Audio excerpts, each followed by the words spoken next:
వనవాసి ఆరో భాగం. ఈ ఎపిసోడ్ చివరన సుప్రసిద్ధ రచయిత, ఎన్నో ఏళ్లుగా పర్యావరణ పరిరక్షణ గురించి కృషి చేస్తున్న పతంజలి శాస్త్రి గారు ఆదివాసీ జీవితంలో అంతర్భాగమైన కథలు, స్థానిక పురాణాల గురించి వివరిస్తారు. ఒక రోజున అజామాబాద్ సర్వే క్యాంప్ నుంచి తిరిగి వచ్చే దారిలో పొద్దస్తమించే సమయంలో దారి తప్పిపోయాను. ఈ అడవిలో నేలంతా సమతలంలో లేదు. కొన్ని చోట్ల ఎత్తుగా చెట్లు పుట్టలు కప్పివేసిన ఇసుక గుట్టలు, ఆ గుట్టలకు మధ్య మధ్య లోయలు. కానీ అంతటా అడవి కమ్ముకుంది. ఎక్కడా వీసమైనా ఎడం లేదు. ఓ గుట్టపైకెక్కి నలువైపులా కలయి చూశాను. ఎటువైపైనా కచేరీ దగ్గర మహావీర ధ్వజంపై దీపం కనపడుతుందేమోనని. ఎక్కడా దీపం చిహ్నమైనా లేదు. అంతటా పెద్దవి చిన్నవి గుట్టలు, లోయలు, పొదలు, రెల్లుదొబ్బులే. మధ్య మధ్య మద్ది చెట్లు, రావి చెట్లు ఉన్నాయి. 2 గంటల సేపు తిరిగి తిరిగి చూసిన అడవికి దరి అంతూ కనబడకపోయేసరికి అప్పుడు హఠాత్తుగా తట్టింది. నక్షత్రాలను చూసి దిక్కు నిర్ణయించుకోవచ్చు కదా అని. వేసవికాలం. సప్తర్షి మండలం కోసం చూశాను. కనబడలేదు. ఇంకా నక్షత్రాల సహాయంతో దిక్కులు నిర్ణయించుకునే ఆశ విడిచిపెట్టి గుర్రాన్ని విచ్చలవిడిగా వదిలాను. 2 మైళ్ళు అడవిలోకి వెళ్ళిన తర్వాత అడవిలో మధ్యలో దూరంగా ఒకచోట వెలుగు కనబడింది. వెలుగు లక్ష్యం పెట్టుకుని వెళ్ళాను. దగ్గరకు వెళ్ళి చూడగా అడవిలో ఒకచోట సుమారు 20 చదరపు అడుగుల నేల. చెట్లు అవి కొట్టివేసి బాగా దిగువగా కట్టిన ఒక చిన్న గుడిసె కనబడింది. గుడిసె ముందు ఈ గ్రీష్మకాలంలో కూడా మంట వేశారు. మంటకు కొద్ది దూరంలో ఎవరో కూర్చుని ఏదో చేస్తున్నాడు. గుర్రం డెక్కల చప్పుడు విని ఉలిక్కిపడి లేచి నిలబడ్డాడు. ఎవరు అని అడిగాడు. ఇంతలోనే నన్ను గుర్తుపట్టి గబగబా సమీపించి ఎంతో గౌరవభావం చూపి నన్ను గుర్రం మీద నుంచి దింపాడు. సుమారు 6 గంటల సేపు గుర్రం మీద తిరుగుతున్నందువల్ల ప్రయాస కలిగింది. సర్వే క్యాంపులో కూడా అమీన్తో కలిసి అడవిలో తిరుగుతూనే ఉన్నాను. అతడు తెచ్చిపరిచిన ఒక గడ్డి చాప మీద కూర్చున్నాను. నీ పేరేమిటి అని అడిగాను. గను మహతో అని చెప్పాడు. గంగోతా జాతివాడు. ఈ ప్రాంతంలో గంగోతా జాతి వారికి వ్యవసాయం, పశువుల్ని మేపడం జీవనోపాధి. అది నాకు తెలుసును. కానీ ఇతడు ఈ గీకారణ్యం మధ్యలో జనం ఎవరూ లేని చోట ఏం చేస్తున్నాడు ఒంటరిగా ఉండి? నువ్వు ఇక్కడేం చేస్తున్నావు? నీదే ఊరు అని అడిగాను. గేదెలు మేపుకుంటాను బాబు. మా ఊరు ఇక్కడికి ఉత్తరాన 10 కోసుల దూరంలో లక్ష్మణియా టోలా, ధరంపూర్ దగ్గర అని చెప్పాడు. సొంత గేదెలా? ఎన్నున్నాయి? ఈ మాట గర్వం ఉట్టిపడుతూ జవాబు చెప్పాడు. 5 గేదెలున్నాయి బాబు అని. 5 గేదెలు లెక్క. 5 గేదెలు మేపుకోవడానికి 10 క్రోసుల దూరం గ్రామం నుంచి వచ్చి ఈ ఘోరమైన అరణ్యంలో గుడిసె కట్టుకొని ఒంటరిగా నివాసం చేస్తూ శిస్తు కడుతున్నాడు. రోజుల తరబడి, మాసాల తరబడి ఈ గుడిసెలో ఎలా కాలం గడుపుతున్నాడు? కలకత్తా నుంచి కొత్తగా వచ్చాను. నగరంలో థియేటర్కి, సినిమాలకి అలవాటు పడిన యువకుణ్ణి. అతడు ఎలా కాలక్షేపం చేస్తున్నాడో బోధపడలేదు. ఈ ప్రాంతం గురించి మరికొంత అనుభవం గడించిన తర్వాత గను మహతో ఎలా ఉంటున్నాడో బోధపడింది. అతని జీవితం తీరే అంత. అది తప్ప మరో కారణమేమీ లేదు. అతడికి 5 గేదెలున్నాయి కాబట్టి వాటిని మేపవలసిందే కదా. వాటిని మేపవలసినప్పుడు అడవి ఉండనే ఉంది. అడవిలో ఉన్నాడు. గుడిసె కట్టుకొని ఒంటరిగా ఉండవలసిందే. అది అతి సామాన్యమైన విషయం. ఇందులో ఆశ్చర్యపడవలసిందే ఉంది. గను మహతో ఒక మద్యాకు చుట్టి పెద్ద చుట్ట తయారు చేసి వినయపూర్వకంగా నా చేతికిచ్చాడు. నిప్పు వెలుగులో అతని ముఖం వంక చూశాను. వెడల్పైన నుదురు, పొడుగాటి ముక్కు, ఛాయ నలుపు. ముఖంలో సరళభావం కనబడుతోంది. ప్రశాంతమైన చూపులు. వయస్సు 60 ఏళ్లకు పైనే ఉంటుంది. తల జుట్టులో ఎక్కడా నలుపు కనబడదు. కానీ అతడిది ఎంత దృఢకాయం అంటే ఈ వయసులో కూడా ఇంకా కండరాలు బాగా పొంగుంటాయి. లెక్క పెట్టొచ్చుననమాట. గోనుమహతో మరికొన్ని చితుకులు మంటలో వేసి తాను కూడా ఒక మద్ది ఆకు చుట్ట అంటించాడు. మంట వెలుగుపడి గుడిసెలో ఉన్న ఒకటి అర లోహపాత్రలు జిగ్గున మెరుస్తున్నాయి. మంట చుట్టూ ఘోరాంధకారం, గాఢారణ్యం. గను, ఒంటరిగా ఉంటావు ఇక్కడ, జంతువుల భయం లేదా అని అడిగాను. భయం గేమంటే మాకెలా జరుగుతుంది బాబు, ఇదే మా వృత్తి కదా. ఆ రోజు రాత్రి మాత్రం గుడిసెనకాల పెద్ద పులి వచ్చిందండి. గేదెలకి 2 దూడలున్నాయి, వాటి కోసం వచ్చింది. సద్దువిని లేచి రాత్రి డబ్బా వాయిస్తూ కాగడా వెలిగించి కేకలు బొబ్బలు పెడుతూ కూర్చున్నాను. రాత్రి మరి నిద్ర పట్టింది కాదు. చలికాలంలో ఈ అడవిలో రాత్రి పొడుగు నక్కలు వస్తాయండి. ఇక్కడ ఏం తింటావు? దుకాణం గికాణం లేదుగా. సరుకులు ఎక్కడ దొరుకుతాయి నీకు? బియ్యం, పప్పు. దుకాణంలో సరుకులు కొనేటంత డబ్బు మాకెక్కడిది బాబు. బెంగాలీ బాబుగారులా తినడానికి మాకు అన్నం దొరుకుతుందా మరి? ఈ అడవి వెనకాలే నాది ఓ 2 బిగాల పొలం ఉందండి. పొలంలో కొర్రలు వండుతాయి. అడవిలో అడవి తోటకూర దొరుకుతుంది. అవే వండుకొని ఇంత ఉప్పేసుకొని తింటాను. ఫాల్గుణ మాసంలో అడవిలో గుడ్మీ పళ్ళు వండుతాయండి. ఉప్పులో అద్దుకొని పచ్చివే తింటే బాగుంటాయి. ఒక తీగ ఉంటుందండి, అది పుచ్చకాయలాంటి కాయలు కాస్తుంది. ఆ రోజుల్లో ఈ వేపునుండే వాళ్ళంతా బీదవాళ్ళు గుడ్మీ పళ్ళే తిని నెల రోజులు గడిపేస్తారండి. ఈ పళ్ళు కోసుకోవడానికి ఆడపిల్లలు గుంపులు గుంపులుగా వస్తారండి. రోజు రోజు కొర్రలే వండుకొని ఆకుకూరే తినగలరా? ఏం చేయడం బాబు, బీదవాళ్ళం. బెంగాలీ బాబులా వరన్నం తినాలంటే ఎక్కడ దొరుకుతుందండి? అన్నం ఈ దేశంలో రాస్ బిహారీ సింగు, నందలాల్ ఓజా ఈ ఇద్దరే 2 పూట్ల తింటారు. రోజు పొడుగు తిరుగుతూ ఉంటాను. సాయంత్రమే మళ్ళీ తిరిగి వచ్చేది. ఇంకప్పుడు ఎంత ఆకలి అవుతుందంటే తినడానికి ఏది దొరికితే అదే రుచిగా ఉంటుందండి. కలకత్తా ఎప్పుడైనా చూసావా గను? లేదు బాబు, వినడం అయితే విన్నాను. ఒకసారి బాగల్పూర్ వెళ్ళానండి. అబ్బో, చాలా పెద్ద పట్టణం అండి. అక్కడ గాలిబళ్ళు చూశాను బాబు గారు. భలే బళ్ళండి. ఆశ్చర్యం. గుర్రం లేదు, ఏమీ లేదు. దానంతటదే దారి వెంబడే నడిచిపోతుందండి. ఈ వయసులో కూడా అతని దారుఢ్యం చూస్తే నాకు ఆశ్చర్యం కలిగింది. మనిషికి ధైర్యం, సాహసం కూడా ఉన్నాయని ఒప్పుకోవాలి.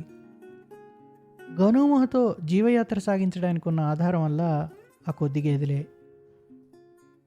వాటి పాలు ఈ అడవిలో కొనేవాళ్ళు ఎవరున్నారు? 2-3 మాసాల నెయ్యి పోగు చేసి 9 మైళ్ళ దూరంలో ఉన్న ధరంపూర్ బజార్కి తీసుకుపోయి అక్కడ మార్వాడీలకు అమ్మొస్తాడు. ఈ మధ్యలో పొలం చూసుకుంటాడు. కొర్రలే ఇక్కడ పేదవారందరికీ ముఖ్య భోజన పదార్థం. అదే వండుకొని తింటారు. గనుమహతో ఆ రాత్రి నన్ను కచేరీకి చేర్చాడు. అతడంటే నాకెంతో ఇష్టత ఏర్పడింది. ప్రశాంత సాయం సమయంలో అతని గుడిసె ముందు మంట వేసుకుని కూర్చుని కబుర్లు చెప్పుకుంటూ కాలక్షేపం చేయడానికి వెళ్ళేవాడిని. ఈ ప్రాంతం గురించి అనేక విషయాలు ఈ విధంగా గనుమహతో చెప్పగా విన్నాను. అతడు చెప్పినట్లు ఇంకెవరూ చెప్పలేరు. గను చెప్పగా అనేక అద్భుత విషయాలు తెలిసాయి. ఎగిరే పాము, ప్రాణంగల రాయి, పురిట్లో పిల్లవాడు నడిచి వెళ్ళిపోవడం, ఇటువంటి కథలెన్నో చెప్పాడు. ఈ నిర్జనారణ్య పరిసరాల్లో ఆ విధంగా కూర్చుని గనుమహతో ఇటువంటి కథలు చెప్తుంటే ఎంతో ఇంపుగాను ఉండేవి, గంభీరంగానూ ఉండేవి. ఇవే కథలు కలకత్తాలో కూర్చునింటే ఇవి నమ్మరానివని, మిథ్యని తోచకమాందు. ఇటువంటి కథలు వినాలంటే అన్ని స్థలాలు వనికిరావు. కథలు వినడంలో పరిసరాల ప్రభావం ఎంతవరకు ఉంటుందో కథలంటే ఇష్టం ఉండేవారికే బోధపడుతుంది. గను చెప్పిన విషయాలన్నిట్లోకి అడవిదున్నల దేవత టాన్బారో గురించి చెప్పింది నాకెంతో ఆశ్చర్యం కలిగించింది. కానీ ఈ కథకి మాత్రం ఒక చిత్రమైన ఉపసంహారం ఉంది. అందువల్ల అది ఆ సందర్భంలో వివరిస్తాను. అయితే ఇక్కడ ఒక్క విషయం మాత్రం స్పష్టపరచాలి. గనుమహతో చెప్పినవన్నీ కల్పితాలు కావు. అవన్నీ అతడికి అనుభవమైనవే. అతడు జీవితాన్ని చూసినవాడు. అయితే ఇంకో దృష్టితో చూశాడు. పుట్టింది మొదలు అరణ్య ప్రకృతి సంపర్కంలోనే ఉండిపోయినందువల్ల అరణ్య ప్రకృతిని గురించి అతడికి విశేష పరిజ్ఞానం కలిగింది. అతడు చెప్పేదంతా ఒక్కసారి కొట్టివేయడానికి వీల్లేదు. లేనిదాన్ని ఉన్నట్లుగా కల్పించగల ఊహాశక్తి అతడికి ఉన్నదని నేను అనలేను. ఆదివాసుల సంస్కృతిలో వ్యక్తిగతంగా నాకు అత్యంత ఇష్టమైనది ఏదంటే వాళ్ళ కథలు, వాళ్ళ గాథలు. అవి నాకు చాలా ఇష్టం, చాలా గౌరవం. ఇది నాకు పరిచయం. నేను చరిత్ర విద్యార్థిని, పురావశాస్త్ర విద్యార్థి అయినా కూడా ఆ రోజుల్లో నాకు తెలియదు. ఇది నాకు తెలిసింది ఎప్పుడంటే 1979. నేను మా మిత్రుడు ప్రొఫెసర్ ఎమ్మెల్కే మూర్తి అలా తిరుగుతుంటే మేమిద్దరం దక్కన్ కాలేజ్ స్టూడెంట్స్. ఆయన నాకంటే సీనియర్. అతను చాలా వరల్డ్ ఫేమస్ ఆర్కియాలజిస్ట్. తర్వాత అతను ఈ ఆదివాసులు వీటి మీద స్పెషలైజ్ చేశాడు. విస్తృతంగా ప్రపంచం తిరిగాడు. అంటే మేము సమ్మర్ లో ఏం చేసేవాళ్ళంటే ఫీల్డ్ వర్క్ వెళ్ళేవాడు. అలా చాలా ప్రాంతాలు. అలా ఒక సందర్భంలో మా కామన్ ఫ్రెండ్ ఒక అతను జర్మన్ స్కాలర్ షాండ్హైమర్ అని, అతని స్పెషలిస్ట్ ఇన్ హిందూలా, సంస్కృతం చదువుకునేవాడు. అతను కూడా ఇందులో ఇంట్రెస్ట్. సో మాట్లాడుకోవడం ముఖ్యం. మీ ఇద్దరం మాట్లాడుకోవడంలో ఈ ఆదివాసులు వాళ్ళ బిలీఫ్ సిస్టమ్, వాళ్ళ విశ్వాసాలు, అవి ఎలాగ వాళ్ళకుండే నమ్మకాలు, వాళ్ళ చేంజింగ్ లైఫ్, వాళ్ళ మైగ్రేషను, ఇవన్నీ కూడా మనకి వాళ్ళ లెజెండ్స్ లో కనిపిస్తాయి. అవి ఆ కథల్ని వాళ్ళు సృష్టించినటువంటి పద్ధతి చాలా గొప్ప. ఎంత క్రియేటివ్ గా ఉంటాయో చెప్పలేము. మనం ఇప్పుడు కథలు రాస్తూ, సాహిత్య కథలు రాస్తూ ప్రతీకలని, ధ్వని అని రకరకాలుగా చెప్పుకుంటూ ఉంటాం. కానీ వాళ్ళ కథల్లో అవన్నీ ఉంటాయి. వాళ్ళ మైగ్రేషన్ గురించి ఉంటుంది అందులో. తర్వాత వాళ్ళ దేవతల గురించి ఉంటుంది. ఒక్కోసారి కొన్ని దేవతలు అనేక కారణాల వల్ల ఒక చిన్న కోయ గ్రామం ఉన్నది, లేకపోతే ఇంకొక ఆదివాసి గ్రామం, వాళ్ళు ఏదో కారణం చేసి దిగువకి ఎక్కడో ఇంకో చోట ఎక్కడికో వెళ్తారు, లేకపోతే ఇంకొక ప్రాంతానికి వెళ్తారు. ఆ వెళ్ళినప్పుడు ఏం చేస్తారంటే అక్కడ వేరే దేవత ఏదో ఉంటుంది, అక్కడ వాళ్ళు నమ్మే దేవత. దాన్ని వీళ్ళు యాక్సెప్ట్ చేస్తారు. యాక్సెప్ట్ చేసినందుకు చేయడం అనేది వాళ్ళు దానికి ఒక కథ కల్పిస్తారు. మన పురాణాల్లో చేస్తారు. స్థానిక పురాణాలు దేవాలయం జరిగితే తెలుస్తుంది మనకు. అటువంటి ఎంత గొప్ప మిత్స్ అండి అవి. ఆరిజిన్ మిత్స్ ఉంటాయి, అందులో సింబాలిక్ గా ఉంటాయి. Most beautiful. ఆ క్రియేటివిటీ నాకు ఆశ్చర్యంగా ఉంది.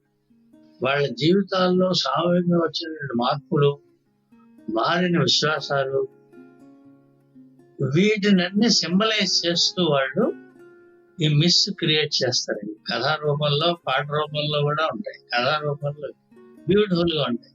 ఒకటి కాదు, చాలా ఆస్పెక్ట్స్ ఉంటాయి. అది ఒక స్టేజ్ లో ఏమవుతుందంటే, చాలా మంది తెలియని విషయం ఏంటంటే అనైకానిక్ వర్షిప్. వాళ్ళు విగ్రహాలను పూజించరు. తర్వాత చాలా ప్రాంతాల్లో ఏదో విగ్రహం అంటే రాయో ఏదో ఉంటుంది. తర్వాత దానికి ఏదో బొమ్మ లాంటిది ఏదో వచ్చింది, మంచి లేటర్లండి. వాళ్ళు ఏం చేస్తారంటే ఆ ఐకోనోగ్రఫీ, ఆ దేవతను తీర్చిదిద్దడంలో ఈ ఆధార పదాలు అందరూ పెడతారు. ఇప్పుడు చూడండి, మనకి ప్రపంచ వ్యాప్తంగా ఆదివాసులు వాళ్ళు ముగ్గులు వేస్తారు. ఈ ముగ్గుల్లో ముఖ్యంగా aboriginal tribes, African, Asian aboriginal ముగ్గుల్లో వాళ్ళు ఎక్కడి నుంచి వచ్చారో, ఎలా వచ్చారో ఆ ముగ్గుల్లో చుక్కలు పెడతారు. ఇలా అంటే వాళ్ళు ఎక్కడి నుంచో వచ్చారు అనమాట. ఆ రేషియల్ మెమరీ ఏదైతే ఉందో, ఆ ప్రాచీనమైనటువంటి వాళ్ళ యాత్ర, ఆ ప్రయాణం, ఆ వలస, దాన్ని సింబాలిక్ గా చుక్కల్లో పెట్టి చూస్తారు. ఇలా మనకి ఆఫ్రికన్ ట్రైబ్స్ కూడా కనిపిస్తుంది. అంటే నేను చెప్పేది అంటే వాళ్ళ జీవితానికి సంబంధించిన గొప్ప మార్పులు ఏవైతే ఉన్నాయో వీటన్ని సింబలైజ్ చేయడం అది మాటల వల్ల, కథల వల్ల, ఇదిగో ఈ ఐకన్స్ పెట్టుకోవడం వల్ల మనకి కనిపిస్తున్నమాట. అది ఎంత క్రియేటివ్ గా ఉంటుందో చెప్పలేము. అందుకే నేను ఎప్పుడు చెప్తుంటా, రచయితలు ఆదివాసుల గాథలు, ఫోక్ టేల్స్, ప్రపంచవ్యాప్తంగా అన్ని అది చదివితే చాలా ఉపయోగంగా ఉంటుంది. చాలా సింపుల్ గా ఉండే 20 లైన్ల కథలో వాళ్ళు ఒక 1000 సంవత్సరాల్లో వచ్చినటువంటి మార్పులు చెప్తారండి సింబాలిక్ గా.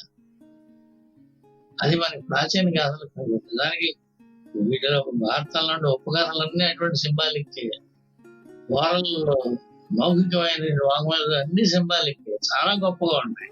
మనం తెలుసుకోవాలి. మనం నెత్తి మీద పెట్టుకునేటువంటి గొప్ప పాశ్చాత్య లాంటి రైటర్స్ అందరూ వాళ్ళ ఫోక్ టైల్ తీసి రాశారు. వాళ్ళు దాన్నే ఫాలో అయ్యారు. కానీ అది వేరే చర్చ అనమాట. అదనమాట. చేత ఆ ఆదివాసులు వాళ్ళ మిక్స్ అనేవి చాలా అద్భుతమైనటువంటి విషయాలు. వాటిని ప్రిజర్వ్ చేస్తూ వాడిని ఇంటర్ప్రెట్ చేయడం అనేది మనకి తెలుగులో అయితే అసలు ఎవరో ఒకరో సంకలించారు, కానీ ఇంటర్ప్రెటింగ్ చాలా మందికి అది వాటిని చెప్పడం అది అంటే అప్పుడు కానీ వాళ్ళ మీద మనకు అటువంటి కథని వాళ్ళు ఓరల్ గా క్రియేట్ చేశారంటే వాళ్ళ క్రియేటివిటీని మనం మరి చాలా వినయంగా ఒప్పుకోవాలి కదా. అది చేయాలంటే కొంత మనకు తెలియాలి, అందరికి తెలియాలి. వాళ్ళు ఆధునికం చేయడం అంటే వాళ్ళ శరీరంలో వీడియోలు కాదు నేర్పడం కాదు కదా.